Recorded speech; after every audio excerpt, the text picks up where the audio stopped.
FIR होता है, jail में डाली। बिल्कुल डालना चाहिए, जेल में बिल्कुल डालना चाहिए। कभी वो विपक्ष के नेता प्रतिपक्ष राहुल गांधी के ऊपर आरोप लगाती है कंगना रनावत, कभी सिख समाज को बदनाम करने की कोशिश करती हैं, कभी उटपटांग बयान देती हैं। ऐसी महिला जेल में जानी चाहिए। पार्लियामेंट में कोई जरूरत नहीं ऐसी महिलाओं की। क्या करेंगी पार्लियामेंट में रहकर? पहले मैं आपसे ये कह रहा हूँ, पहली बात तो मुझे बता दो, कंगना रनावत मणिपुर फाइल्स क्यों नहीं बनाती? गुजरात दंगे की फाइल्स क्यों नहीं बनाती? क्यों? कंगना रनावत विदेश की रहने वाली है, उसे नहीं पता मणिपुर में क्या हुआ है? क्यों नहीं बनाती उस पर? भाई बना मध्य प्रदेश के ऊपर, बना उत्तराखंड के ऊपर, बना उत्तर प्रदेश के ऊपर। ये कह रहा हूँ, जिस तरीके से सिख समाज को बदनाम करने की कोशिश करी जा रही है, सिख समाज के प्रति एक नफरत का मूवमेंट पैदा करा जा रहा है। पहले इन्होंने हिंदुओं को बांटने का काम करा कि भाई SC ST OBC माइनॉरिटी के नाम पर। अब ये जो है इस देश के अंदर सिखों को बांटने का काम कर रहा है। इंदिरा गांधी, जिनको आयरन लेडी के नाम से जाना जाता था, राजस्थान के अंदर जिन्होंने भारत देश के अंदर पहला परमाणु परीक्षण श्रीमती इंदिरा गांधी ने किया। क्या जानती है इंदिरा गांधी के बारे में? दूसरी और 1972 में 1972 में पाकिस्तान के जो टुकड़े करे, पाकिस्तान और बांग्लादेश बनाया हमने। और देश का दुर्भाग्य है ना कि इस देश में शिक्षा टैक्स फ्री नहीं है, फिल्में टैक्स फ्री हैं। तो ये इस देश का दुर्भाग्य ही तो है। और आप जैसे मोदी जी का जूता चाटने वाले डायरेक्ट आ जाते हैं, वो फिल्मों को टैक्स फ्री करवाने वाले हैं। मोहित शर्मा, क्या लग रहा है कंगना रनावत की नई मूवी आ रही है इमरजेंसी, देखने जा रहे हैं आप? देखिए, जो फिल्म देश और समाज में नफरत पैदा करने का काम करती है ना, तो उस फिल्म को मैं देखता हूं और लोगों से भी हाथ जोड़कर निवेदन करता हूं कि ऐसी फिल्में जो देश और समाज में नफरत की भावनाएं लेकर आती हैं, उन फिल्मों का देश की जनता मिलकर बहिष्कार करे। और ऐसी फिल्मों को देश की जनता को नहीं देखना चाहिए। और फिल्में, सुनिए, फिल्में बने तो बाबा साहब भीमराव अंबेडकर पे बने, फिल्में बने तो एजुकेशन पे बने, हेल्थ पर बने, ताकि पूरा देश देखे। और आप कह रहे हैं कि क्या कहते हैं, जिस तरीके से आज सिख समाज ने इस फिल्म का बायकॉट किया है, श्रोमणी अकाली दल की जो सांसद हैं उन्होंने भी इस फिल्म का बायकॉट किया है, गुरुद्वारा प्रबंधक कमेटी ने इस फिल्म का बायकॉट किया है, तमाम जो लोग हैं उन्होंने यही कहा है कि इससे सिख समाज की जो है इमेज खराब करी जा रही है। सिख समाज भारत देश का एकमात्र ऐसा समाज है, अगर इन जैसा धर्म हर किसी धर्म में हो जाए ना, इन जैसी चीजें, तो मैं कह रहा हूं इस देश में कोई भी भूखा नहीं सो सकता। आज देश के कोने कोने में ये लोग लंगर खिलाने का काम करते हैं, लोगों की सेवा करने का काम करते हैं। इनका एक ही धर्म है और वो है मानवता और इंसानियत। इन्होंने बताया लोगों को धर्म क्या होता है। और ये कंगना रनावत जो लोगों के मन में नफरत पैदा कर रही हैं और जिस तरीके से सिख समाज को बदनाम करने की कोशिश करी जा रही है, मैं कहता हूं पूरे देश को इस फिल्म का बहिष्कार करना चाहिए। और ये बात कर रही है इंदिरा गांधी की, क्या जानती है इंदिरा गांधी के बारे में, जरा आप मुझे बता दीजिए। उस टाइम पे जो हुआ सब सच्चाई आई कि मैं आपसे कह रहा हूं, ये इंदिरा गांधी के जैसा इस देश को कोई नेता नहीं मिल सकता। इंदिरा गांधी, जिनको आयरन लेडी के नाम से जाना जाता था, राजस्थान के अंदर जिन्होंने भारत देश के अंदर पहला परमाणु परीक्षण श्रीमती इंदिरा गांधी ने किया। क्या जानती है इंदिरा गांधी के बारे में? इंदिरा गांधी की दूसरी और 1972 में 1972 में पाकिस्तान के जो टुकड़े करे, पाकिस्तान और बांग्लादेश बनाया हमने और हमने दिखाया। और आपको बता दूं, आज अमेरिका जो है ना, अमेरिका, उस वक्त अमेरिका हमारे साथ में नहीं था। अमेरिका हमारे साथ में नहीं था। श्रीमती इंदिरा गांधी भारत देश की प्राइम मिनिस्टर थी, वो अमेरिका के प्रेसिडेंट से मिलने के लिए गई थी। वहां पर उन्होंने उनको इंतजार कराया, श्रीमती इंदिरा गांधी को। जब इंतजार कराया तो श्रीमती इंदिरा गांधी जी ने उनसे बदला पता है कैसे लिया? अब जब हमारी लड़ाई हुई पाकिस्तान से, तो पाकिस्तान का साथ दिया अमेरिका ने।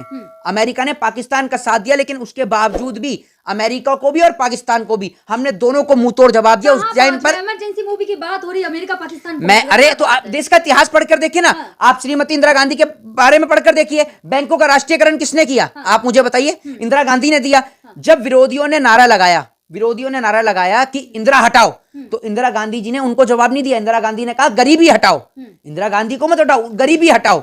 ये नारा दिया इंदिरा गांधी ने। और ये लोग इंदिरा गांधी की बात करते हैं। भाई साहब, इस देश के अंदर जो अमेरिका को अगर किसी ने मुंह तोड़ जवाब दिया है, गांधी में था उस समय, घमंड था इंदिरा गांधी, तभी मैं कह रहा हूं कि उस टाइम पर देश को चलाना ही बहुत मुश्किल था। ये लोग क्या जानेंगे देश के इतिहास के बारे में? जब देश आजाद हुआ, हमारे देश में आजादी के बाद में हमारे पास में सुई तक नहीं थी, सुई तक हमारे पास बाहर से आया करती थी। लेकिन आज भारत एक संपन्न राष्ट्र है, एक संपूर्ण राष्ट्र है, जिसमें योगदान, मैं कहता हूं सबसे बड़ा योगदान जो है, अहम योगदान श्रीमती इंदिरा गांधी का रहा, जिन्होंने भारत देश के अंदर पहला परमाणु परीक्षण करने वाली लेडीज थी, जिसको आयरन लेडी के नाम से ना अमेरिका ने। अमेरिका ना देखे देशद्रोही है आप हैं। तुम्हारी मूवी ना देखे, तुम्हारी मूवी तो बड़ा एजुकेशनों पर बनी हुई है ना, और तुम अकेली देशभक्त हो। तुम अगर इतनी बड़ी देशभक्त होती ना, तो कलकत्ता की जो घटना हुई होती, तुम उस बेटी के परिवार से मिलने जाती। मणिपुर में महिलाओं को निर्वस्त्र किया गया, तुम उनके घर पर मिलने जाती। तुम देशभक्त हो। महिलाओं की इज्जत और आबरू लूट रही है। अगर फिल्में बनानी है तो मणिपुर पर बनाओ, मणिपुर फाइल्स बनाओ ना। कंगना रनावत को एडवाइस दे रहे हैं। अरे भैया, कंगना रनावत को मैं एडवाइस दे रहा हूँ। और सबसे बड़ी बात, उनके साथ के, मेरी बात सुन लीजिए, उनके साथ के कोई डायरेक्टर या प्रोड्यूसर थे जो रेप बलात्कार के मामले में बंद भी हुए थे, कंगना रनावत के साथ के। मैं बता दूं, तो ये कहां से बनाएंगी रेप बलात्कार पे फिल्म? इनमें दम है। ये महिला, मेरे को तो लगता है कि पंजाब की जो हमारी बहन थी, जिनने कंगना रनावत के गाल पे जो चांटा मारा था, उस चांटे के निशान जो है खत्म हो चुके हैं। कितनी राष्ट्रहित से मूवियां बनाई, झांसी की रानी जैसी ओहो, मूवी में राष्ट्रहित। काम एक बात आप मुझे बताओ, इस देश के अंदर इमरजेंसी श्रीमती इंदिरा गांधी ने लगाई। हाँ। आपातकाल लगाने के बाद इंदिरा गांधी की सरकार चली गई। हाँ। इंदिरा गांधी की सरकार चली गई, उनको इस बात का एहसास हुआ कि उन्होंने इमरजेंसी गलत लगाई। हाँ। उनकी सरकार चली गई, सारी बातें वहीं पे समाप्त हो गई। तो अब उस चीज को वही तो सामने आएगा जो उस समय गलत किया उन्होंने, वही सामने खुल के मैं आएगा। आपसे ये कह रहा हूँ, मैं आपसे अरे मैं आपसे ये कह रहा हूँ, ऐसी कौन सा नेता है कि जिसके सरकार में गलत नहीं हुआ? तो क्या मोदी जी के राज में, करेंगे? मैं कह रहा हूँ मोदी जी के राज में गुजरात दंगे हुए। हाँ। है किसी डायरेक्टर प्रोड्यूसर में दम कि गुजरात दंगे पे बना दे फिल्म? मणिपुर फाइल्स बना दे, किसी में है दम?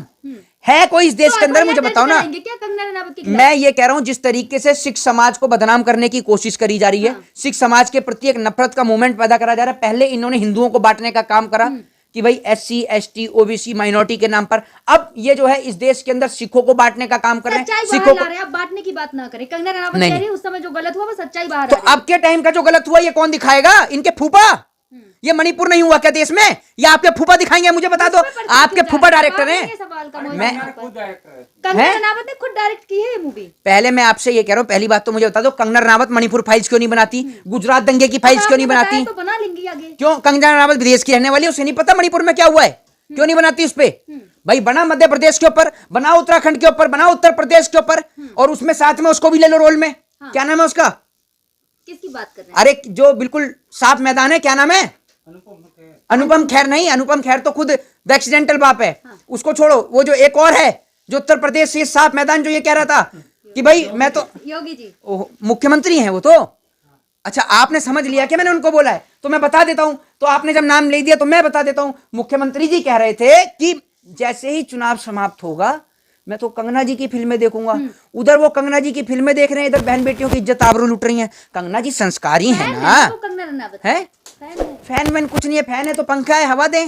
कौन सा फैन है? ओरिएंट का फैन है, सैमसंग का? कौन सा फैन है? कंगना रनावत की मूवियां टैक्स फ्री भी तो होती हैं, है? Tax free. तो ये इस देश का दुर्भाग्य है ना कि इस देश में शिक्षा टैक्स फ्री नहीं है, फिल्में टैक्स फ्री हैं। तो ये इस देश का दुर्भाग्य ही तो है। और आप जैसे मोदी जी का जूता चाटने वाले डायरेक्ट आ जाते हैं, वो फिल्मों को टैक्स फ्री करवाने वाले हैं। आप काहे के पत्रकार? काहे के पत्रकार हैं आप? हैं? जवाब है किसी चीज का? मेरे को आप एक बात मुझे बताओ, मेरी बात सुन तो लो। हर हाथ में माइक पकड़ने वाला पत्रकार हो जाता है? क्या मतलब होता है पत्रकारिता का? है क्या पता है आपको पत्रकारिता का? पत्रकारिता का पी नहीं जानती, जर्नलिज्म का जे नहीं जानती, अपने आप को पत्रकार बताती है। का जवाब ही नहीं है। क्या क्वेश्चन है आपका जो मैं आपको जवाब नहीं दे पा रहा? क्या FIR होता है? जेल में डालेंगे? बिल्कुल डालना चाहिए, जेल में बिल्कुल डालना चाहिए। कभी वो विपक्ष के नेता प्रतिपक्ष राहुल गांधी के ऊपर आरोप लगाती है कंगना रनावत, कभी सिख समाज को बदनाम करने की कोशिश करती हैं, कभी उठपटांग बयान देती हैं। ऐसी महिला जेल में जानी चाहिए। पार्लियामेंट में कोई जरूरत नहीं ऐसी महिलाओं की। क्या करेंगी पार्लियामेंट में रहकर? मंडी से हैं? मंडी से जीत कर मंडी से सबको पता है कि कैसे सांसद हैं ये, मंडी की जनता की एक आवाज नहीं उठा रही। कभी फिल्म, अगर फिल्में बनाने का इतना ही शौक है तो फिल्मी लाइन में रहती, इसमें आने की जरूरत क्या है? नेतागिरी में आपको ये बताओ ना। और नेतागिरी में आप आई हो तो देश के, अब जो जहां से आप सांसद हो वहां की समस्याओं को उठाओ, महंगाई को उठाओ, बेरोजगारी को उठाओ, उसको आप उठा नहीं रही। महिलाओं पर जो क्या कहते हैं, जिस तरीके से महिलाओं के साथ रेप हो रहे हैं उन पे उठाओ। इमरजेंसी मूवी का आप ब्राह्मण है तो ब्राह्मण बड़े भाई मैं आपको बता दूं एक सीधे तौर पर, बहन मैं आपको बताता हूं सीधे तौर पे इस चीज को क्लियर कर देता हूं कि देश का कोई भी समाज ऐसी फिल्मों को नहीं देखना चाहेगा। और किसको नहीं पता भाई, इंदिरा गांधी ने आपातकाल लगाया, इमरजेंसी लगाई, इंदिरा गांधी की सरकार चली गई। आप तो इतने